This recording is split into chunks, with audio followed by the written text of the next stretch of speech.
Hey everyone, today we're going to translate Wicked for your boyfriend. Now, I am someone who has only seen the movie. I have not seen the musical. I do not know exactly what's going to happen in part two.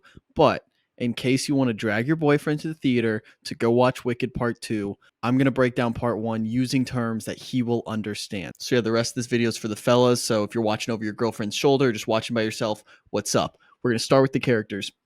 Elphaba and Glinda, those are the big two. Okay, I want you to think of Elphaba as Wembenyama, but green. So Wemby obviously has traits that no one else in the NBA possesses. That's what Elphaba has. Not only is she green, she's going to stand out. Wembenyama's 7'4". He's going to stand out. Okay, they can also do things on the basketball court and in the magic realm that nobody else can do. Okay, they hate her because they ain't her. People, I don't know if people really hate Wembenyama, but again, it's just an outsider. Elphaba is an outsider. She stands out, and nobody really wants to hang out with her or talk to her at the beginning of this movie. Then you have Glinda, who is on the opposite end of that spectrum. She's everyone's favorite. She's the beautiful little princess that everyone loves. It's kind of ditzy and popular. She's previously known as Linda. Okay, so the reason she changes her name is because a professor mispronounces it a lot. That professor goes missing, and so as a sign of respect, she decides to change her name to just Glinda. So think of Chad Ochocinco, okay, previously known as Chad Johnson, changed his name Chad Ochocinco. That's what's going on there. Fierro, okay, this is the pretty boy with a little bit of a layer of sad. Okay, he walks in. He's the new person at school. He's been kicked out of school. It's a little bad boy energy, but there's a layer there underneath the surface of like he's a sad little thoughtful fellow. Think Joe Burrow. Okay, Joe Burrow's been through a lot the last couple of years. A lot of injuries, banged up. O line's bad. Haven't made the playoffs. Every time Joe Burrow's in an interview, you get pretty boy with a layer of sad. That's Fierro. Bach. He is Glinda's fanboy. Okay, in real life too. You may not know this, but Ethan Slater, the guy who plays Bach, is dating Ariana Grande, who plays Glinda. So it kind of just works.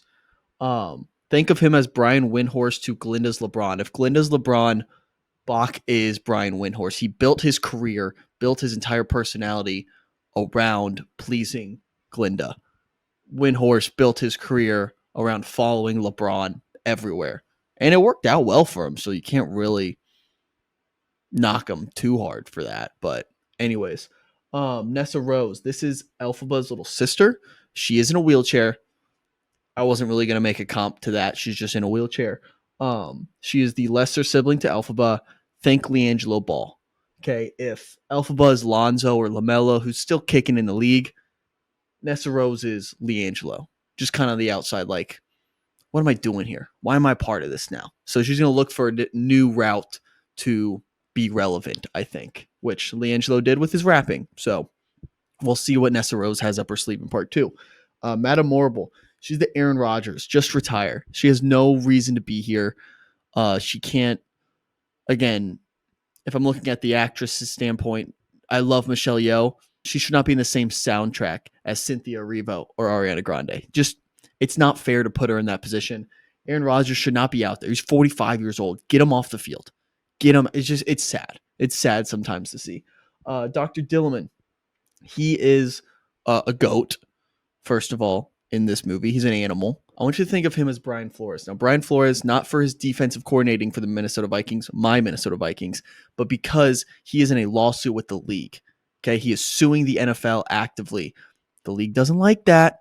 Okay, Dr. Dilliman pushes against what Oz and Shiz, which is the university they are at, teaches. Okay, he likes to go against the grain a little bit, and the league doesn't like that. Dr. Dilliman goes missing because of that. And then we have the wizard portrayed by Jeff Goldblum, who is Adam Silver. He's the commissioner of the league. Okay, he runs the show. Can't do it himself, though. He needs the players to perform. He needs Elphaba to perform because she's got the real skills. Spoiler alert, Wizard's got no skills. Adam Silver, dude can't hoop. Look at him. Look at him. He looks out of place. Okay? So that's really the characters. Some miscellaneous things. They speak like Cam Newton tweets. So what I mean by that is they do some weird things with words. Like I can't think of an example off the top of my head. I'm just going to put a clip in now. Congratulations for having been accepted to Shiz. Whether you'll be studying law, logic, or linguification. There. And you've seen Cam Newton's tweets where he has that weird keyboard and all that stuff going on. So that's kind of the comparison I can make there. The Emerald City. This is where the wizard lives. This is where they go at the end of the movie. I want you to think of SoFi Stadium, where it kind of seems otherworldly and grand. That stadium is massive. It looks like a zoo of future technology. Like it's kind of jarring how different it looks than other stadiums. So Emerald City is SoFi Stadium. Now, let's talk about the plot of the movie. So there's a lot going on here. I'm going to break it down for you. So I want you to think of when you see red, that's Glinda. When you see green, that's Elphaba. Now, also the comparison I'm going to be making here up here, red is the Golden State Warriors, green is Kevin Durant, black right here is Fiero. So, beginning of the movie, we're going to start beginning to end. The beginning, Glinda and Elphaba could not be further apart. They could not be further apart. They despise each other. Some would say they loathe each other. You don't understand that because you haven't watched the movie, but that's a great reference to one of the better songs on the soundtrack. Glinda starts on top. Okay, everyone loves her. She's the most popular girl in school. Another song reference, but everyone loves her. Okay, Elfie, she's down here. No one really wants to even talk to her. She's green. They're like, who is that? What is that? Okay, could not be further apart. Now, this is like the Golden State Warriors. They made the finals every year. This is back in like 2017 ish. Okay, they're making the finals every year. Things are good. Everything's sunshine and rainbows. KD loses to the Warriors every year. Not sunshine and rainbows. Bad. Okay, but what happens? Slowly, as they start to spend time with each other, they merge. Okay, so this inflection point right here, this is where KD joins the Warriors. This is where the Ozdust Ballroom comes into play. This is where Elphaba and Glinda come together and start working as a team. Okay, they put hands together, and it makes me want to cry every time I see it in theaters. And it's a really cool little dance thing. Okay, watch the scene. It's great. But this is where KD joins the Warriors. Okay, look, they're a united front. And then right after that, Glinda tries to make Elfie popular. Okay, so again, right here, they're united front. Then they go see the wizard. And this is where things go awry.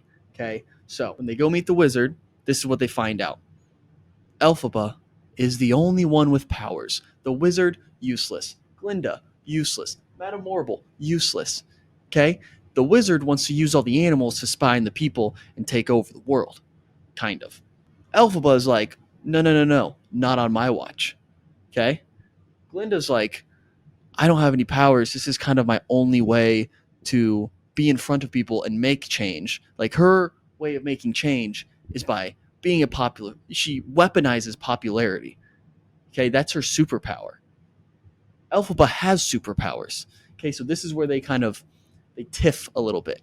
Glinda doesn't really agree with the wizard and Madame Morrible, but she understands she can't do anything about it. She's kind of useless in this point. So again, she has to weaponize her popularity. Elphaba can do something about it. So this is where defying gravity comes in. This is where them realizing, hey, love you, but we can't do this together. And this is where they slowly separate. So they're not as separate as they were at the beginning of the film, but they have to separate a little bit. And then Elphaba has to go on her own way, and Glinda has to go on her own journey. Now, breaking that down in NBA terms, Warriors and Steph, beginning, they're likable, they're wholesome, so they're successful. Okay, even like, yes, Draymond Green is Draymond Green, but people like the Warriors. They're like a fun, new team to root for outside of LeBron. Okay, they were winning all the time. KD, he was the outcast. He wants to win a ring, aka meet the wizard. That's all Elpha wants at the beginning, is to meet the wizard. Don't meet your heroes, folks. He thinks winning cures all. He won. He met the wizard. Guess what? Not satisfied. Not satisfied. And so at this point, this is when KD leaves. He leaves. He said, I can't stay here. He fights with Draymond a little bit. They just see it differently on the way they want to continue to chase rings and chase success. They see it differently. And this is where they separate. Again, not as big of enemies as they were here, but still separate. Now, where we ended, where are we going heading into part two? Glinda, she won an unethical ring. Think of her as SGA. So here, she's Glinda the Good. Okay, she's a lovely princess that everyone loves and everyone, oh Glinda, we love you. Unethical ring because she knows what's going on here.